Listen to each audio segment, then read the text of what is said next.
Ang mag-inang taga Caloocan City na nakilala ng programa, pareho silang may iniindang mga sakit. Pero sa kabila nito, hindi sila tumitigil na magsikap at lumaban sa iba't ibang hamon sa buhay. Isa na namang liham na humihingi ng agarang responde ang natanggap ng ating programa. Kalakip nito ang mensahe ng tunay na kalagayan ng mag-inang si Christine at Janelle mula sa lungsod ng Caloocan. At ang katatagan ng dalawa para patuloy na mabuhay sa kabila ng hirap na kanilang pinagdaraanan. Katinuan, paano ko po masusuportahan at magagawin? At para kumpirmahin at makilala ang mag-ina, tinungo ng aming team ang bagong silang sa Caloocan upang sila ay respondihan. Una kami nakipagkita kay Julie Wen para mapuntahan ang bahay na tinutuluyan ni Christine at Janelle. At pagdating sa lugar, malugod nila kaming sinalubong at pinatuloy sa kanilang munting tahanan. At dito na namin inalam ang sitwasyon na mag-ina. Nung una po okay naman, pero ngayon hirap na po kami dahil wala na po kaming katuwang sa buhay. Kaya naasa lang po ako sa kuya ko. Magpipishball lang po, kaya kahit pa paano na bibigyan-bigyan din naman kami kahit konti lang. Masayang namumuhay ang kanilang pamilya at kanyang asawa na isang construction worker, masipag at responsableng ama. Ngunit ito lamang taong 2020, nagkasakit ito sa bato. Ito na rin ang naging dahilan ng pagkasawi ng kanyang asawa. Tila gumuho ang mundo ni Christine, lalo na't hindi lamang siya ang may karamdaman ngunit maging ang kanyang anak na si Janelle na noon ay 9 na taong gulang pa lamang. Hirap na hirap kasi may maintenance pa po akong gamot. Tapos pagkain pa, talagang hirap na po. Si Christine may sakit na epilepsy at dahil dito madalas siyang hinihimatay. Taas baba rin ang kanyang blood pressure, dahilan din ito para hindi na siya makapaghanap buhay. Dati po, nagtitinda-tinda tapos hindi na po natuloy dahil na high blood na po ako. Hindi na po ako pwede daw magtrabaho, sabi ng doktor. Madalas na po yung himatay ko pag napapagod, ganun po. Kailangan nasa bahay na lang. Kahit po hindi pagod basta biglaan lang siya na nararamdaman ko ng himatay na ganun na. Habang si Janelle, lumaking sakitin at malabo ang mga mata. Okay naman po siya, kaya lang sakitin po siya, mahina yung baga niya.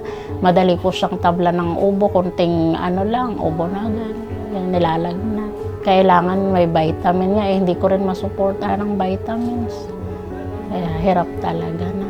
Malabo po, hindi po makatingin sa araw. Sabi niya, hindi daw siya makakita.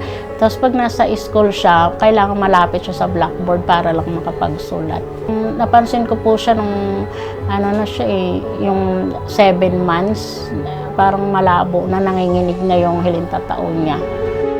At dahil sa hirap ng buhay na mag-ina, hindi naranasan ni Janelle na matingnan siya sa mga espesyalista. Gusto ko nga po sana mapatingan at malagyan ng salamin. Sakit po lagi yung ganito daw niya, yung ulo niya, ganun pag sobra na yung pagod niya sa mata. At dahil walang kapasidad na kumita, may araw na nangihingi na lamang si Christine ng tulong sa kanyang mga kapitbahay at ilang kaibigan.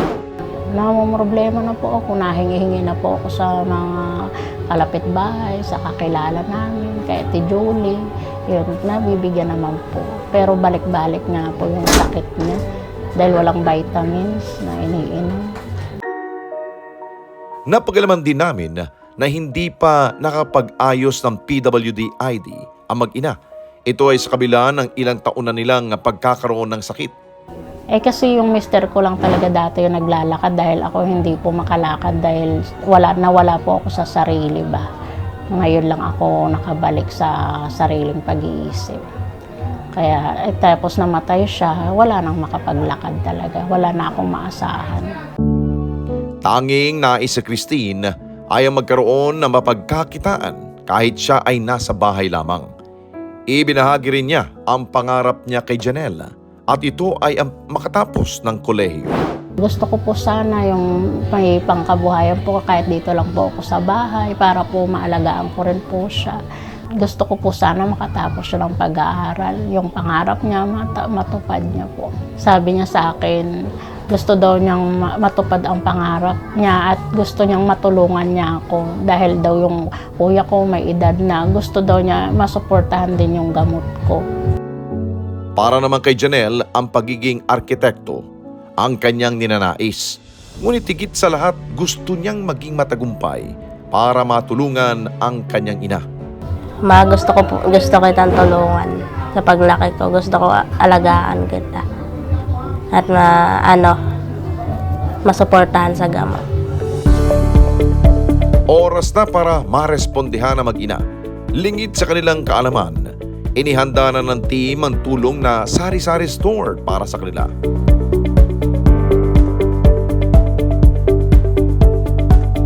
Wow! Para sa inyo, Janelle, para makapag-start na kayo ng paninda ninyo. Opo. Nagpapasalamat po talaga ako ng maraming talaga. Naiiyak nga po ako, napakabuti niyo po talaga. At makakatulong po talaga yan sa amin.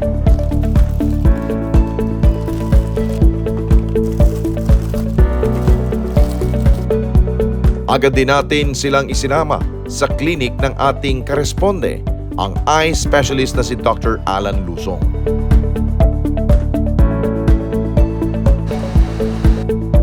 Labo yung paningin niya.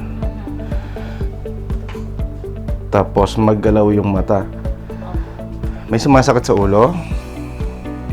Janelle? Saan banda sa ulo masakit?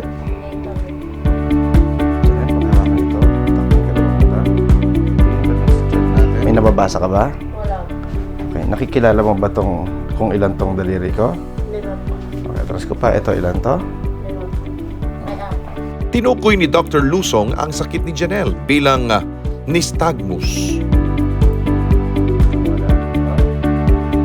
Isang kondisyon kung saan hindi mapigilan ang mabilis na paggalaw ng mga mata.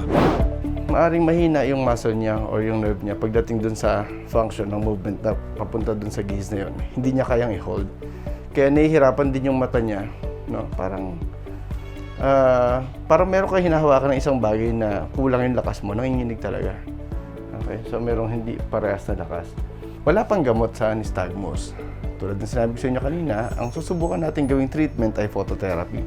Bukod doon, magsasalamin siya kasi meron siyang panlalabo ng paningin. Pero bakit hindi lumilinaw ng ganon? Hindi nagiging sobrang malinaw yung paningin niya kahit nalagyan natin ng salamin. Okay, may nababasa kasi parang isipin mo, parang kang nagsusulat. Pero yung kamay mo nanginginig.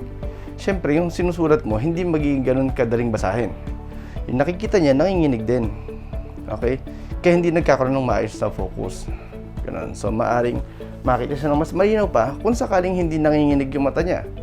Parang sa pagsulat natin, mas makakapagsulat tayo ng madaling basahin kung hindi nanginginig yung kamay. Paliwanag ni Dr. Lusong, kinakailangang sumailalim sa phototherapy si Janelle. Ang gagawin po natin na approach dyan ay hindi po gamot. Ang gagamitin nating approach ay phototherapy. Magti-therapy siya, gagamitin natin ng mga ilaw na mayroong iba't ibang kulay para mai-relax natin ng maayos yung mata niya, mapalakas din natin yung movement towards right gaze. Kapag nagkaroon ng sapat na lakas yung mata niya para pumunta pa kanan at maayos natin yung nerves niya, magkaroon ng sapat na energy para hilain yung mata, doon maaring magkaroon tayo ng improvement. Maaring hindi na manginig yung mata niya at kapag steady na to, posible na makakita siya ng mas malinaw pa. Pero we are taking chances kasi wala namang ibang paraan para gamutin ito, kumbaga. No? There's no other treatment option kasi wala pa talaga sa ngayon na-approve na treatment para sa merong nystagmus. Ang nakikita natin na possible solution ay phototherapy. Hindi pa tapos ang ibinahagi naming responde sa mag-ina.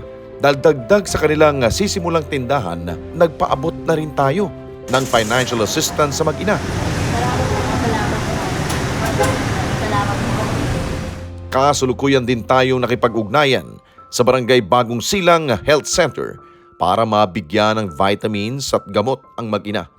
Tutulong din ang lokal na pamahalaan ng Caloocan para mapadali ang pagkuha ng PWD ID ng dalawa. Ilang individual din ang ating nakausap na magbibigay ng karagdagang hanap buhay kay Christine. Hello, Janelle at Nanay Christine Tedera. Magpapadala kami ng tulong sa inyo. Inaayos ko lang ito. Bali, naka-prepare na itong pangkabuhayan. Hinihintay ko na lang yung lagayan para hindi na kayong mahirapan sa pagtitinda sa labas.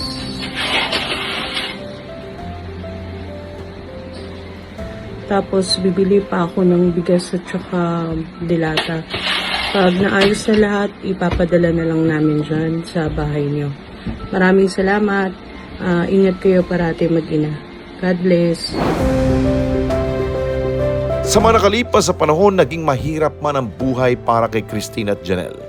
Maaari na itong mabago dahil unti-unti na ang kanilang pagbangon sa tulong ng mga taong bukas sa loob na sila ay marespondihan. Tulad ng marami, nais din ng ating programa na makita na matagumpay nilang matupad ang kanilang mga pangarap at maging matatag sa anumang hamon na susubok sa kanilang mag-ina. Mga kababayan, salamat po sa inyo pong pagsubaybay sa Responde Mata ng Mamamayan. Para mapanood pa ang iba pa naming pagresponde sa ating mga kababayan, i-click lamang ang subscribe button at i-follow lamang ang Net25 social media pages at Net25 TV.